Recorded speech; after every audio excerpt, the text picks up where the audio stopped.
and welcome to yet another guide. And I'm sitting here watching my TV here, and as you can see, it's a real TV screen in the game that is working very well. Okay, sorry, okay, I was just kidding. I was just faking that one, but this one is actually real. If you look underneath, there's a real one. You look at this, I can fly around it, can listen to it. Now it's on the right side, left side, upside, inside. There's a real video here, and you do this all with modlets. However, that is not what we're covering today, even though it's really cool. So let's how do I turn it off? Oh no, okay, let's start. Okay, shh. Okay, much better. We're going to do something else. It's still going to be a modlet.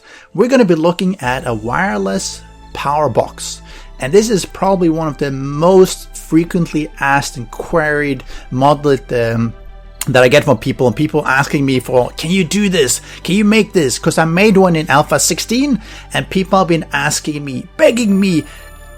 Okay, no, maybe not quite begging. Ooh, darkness falls. But they've been asking me for another one of these ones, because the problem you have right now is that in vanilla, well, you look here, I have my nice generator. Let me refuel it. Let me turn it on, and it looks nice, right? Except, okay, the cables don't look really nice.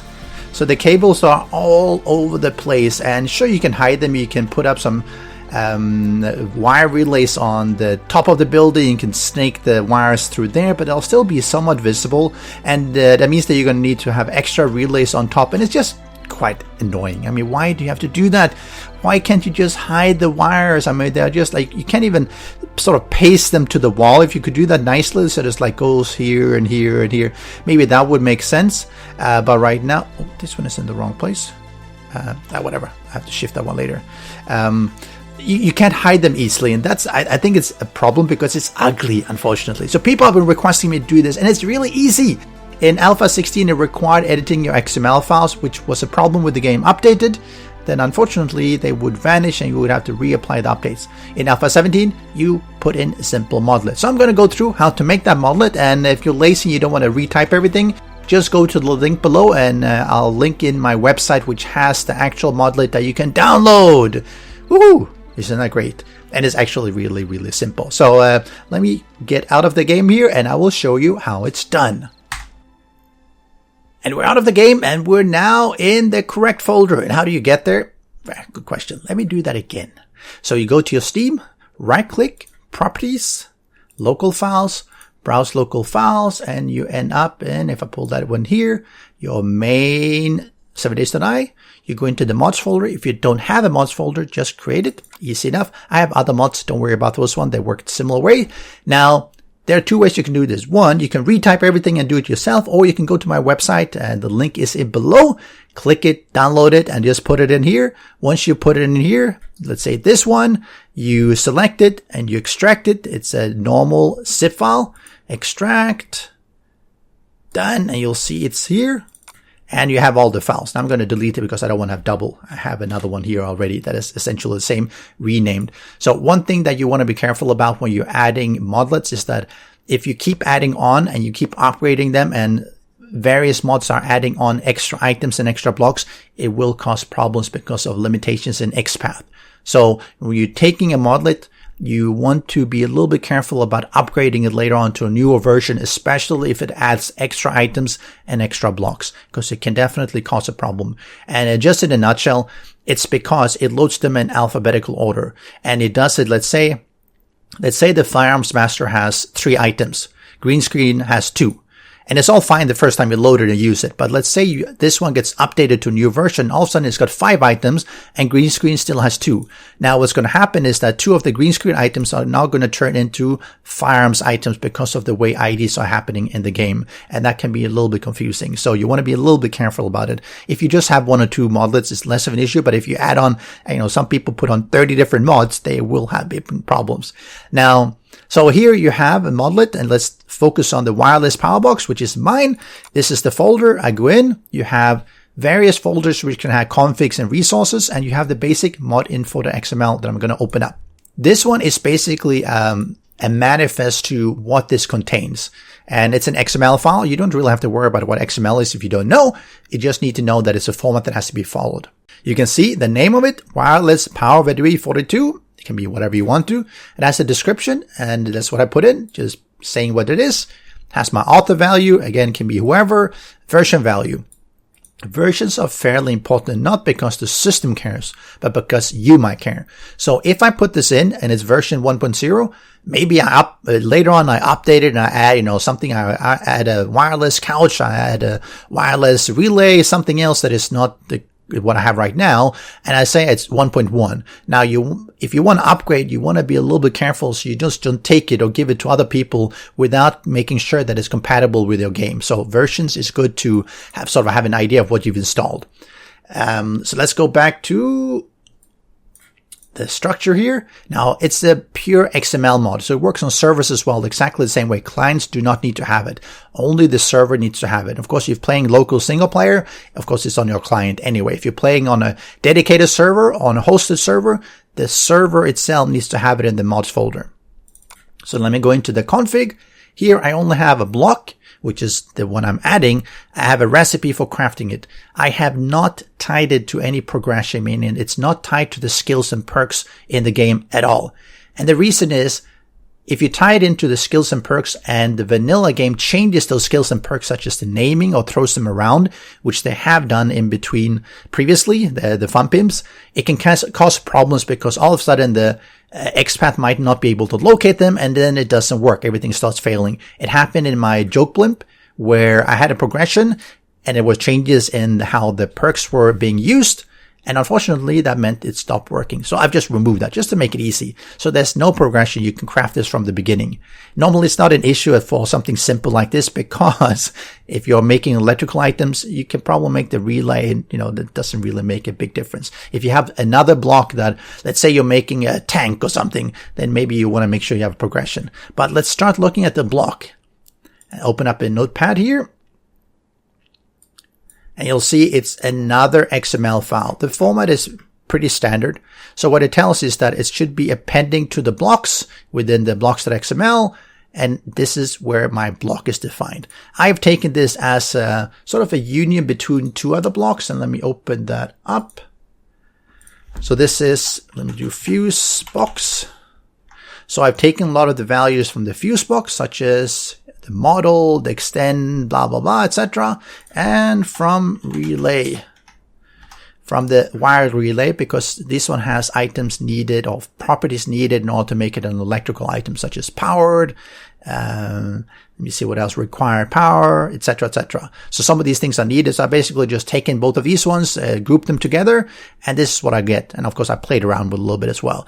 But it has, if you look through, you'll see that it's some of the things are matching. You see this one has a power class, and this one also has a class powered, etc., etc. So you can do that. You can just combine values and just see how it works. If it doesn't work, then just remove some of the values and try again. And of course, you can edit it the way you want to. Some of the things that you want to take care, though, is that as far as if you add a new item, like I did here, I have also specifically specified to the game that the icon I want the game to use should be the fuse box. If I don't have this one, nothing will show up.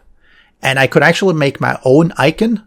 If I, let's say here, make a new item icons. And I created an image file, a PNG file that is called wireless powerbox underscore video for 2. It will pick up that one because that one matches the name of the block. Now, because I don't have the fusebox item here, I'm basically specifying to the game that just use the normal fusebox item because that's the one it has accessible already. But this is how you want to make it. If I put in another icon here and I name it the same as my block, it will automatically pull it up. The problem with that, though, is that every client need to have it. So if I did that, the server would need to have this modlet, and the client would also need to have the modlet in order to pick up the photo or the image. So if reusing the vanilla items, icons that are available for the game is usually a little bit easier because it means I can make this a purely server-side mod. So clients don't need to download it. And that's what I have on my server. I basically put this modlet on my server, and the clients don't need to care about it, but they can still use it. So anyway, so this is the block. Very simple. You can play around with these values the way you want to. And let me close this one. The next thing to look at is config recipes. And this is how you craft it. And again, standard config, specified, adding on to the recipes. And this is the recipe. Ooh. Okay. Let me not remove that one. And I tell them that it's to create a wireless power box video for the 2. You get 1 when you craft it. If I want 10, I just put 10. You need to craft it in the workbench. You need 20 forged iron and 15 electrical parts. And that's it. Done. I actually don't need to do anything else. Everything is working already. Now again, you probably don't want to redo this one by yourself. So just download the one I have, extract it, everything will be fine. Now, how does it work in game? It looks really simple, right? Now, the good thing is that if you upgrade the game version, the vanilla, to, let's say, alpha 17.2, this one should still work. When you upgrade to 17.3, it should all work. You don't have to do anything. Most likely. If it does break, let me know, but I don't think it will be because I made it as simple as I can. But let's try it out in the game. And we're back again in the game. Pretty much exactly where we left it. So, let's go look here. You see that everything is still here, and unfortunately, let's look at making the wireless. You see, it shows up here. And you see it's got the correct icon. I can craft it. It gives me it requires 20 forged iron, 15 electrical parts. Simple, right? Now let me cheat a little bit just to make it a little bit faster. It's going to appear eventually. It's just going to take a minute. And here you have it. And now there are a couple things that you want to take. You'll see what I mean here. So I take it, normal box, right click. Cool. Okay, it's dark.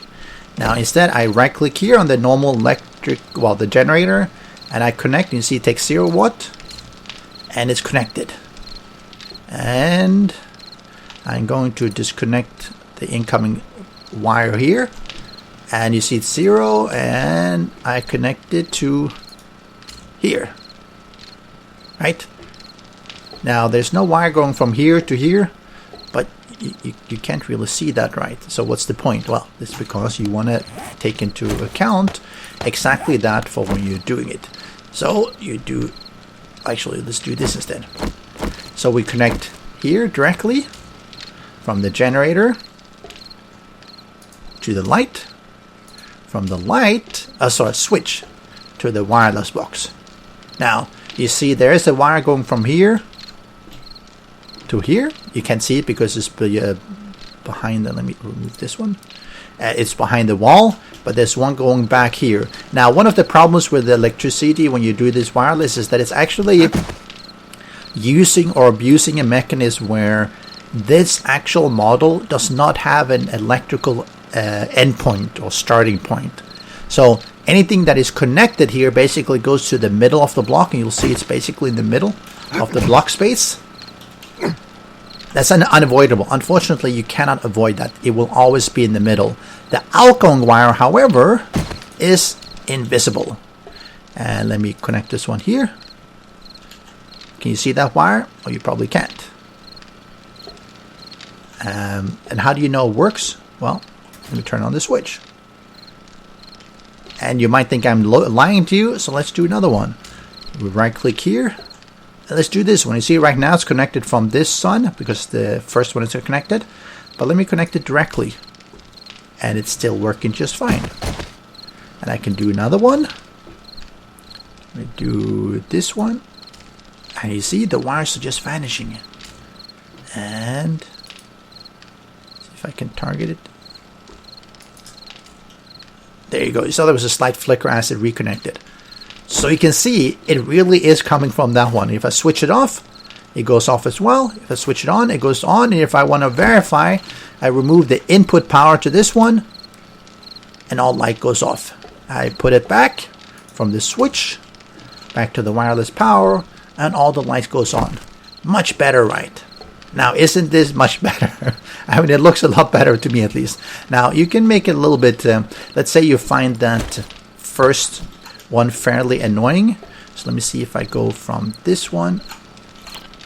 Let's say you don't like the first wire. You think that one is really ugly.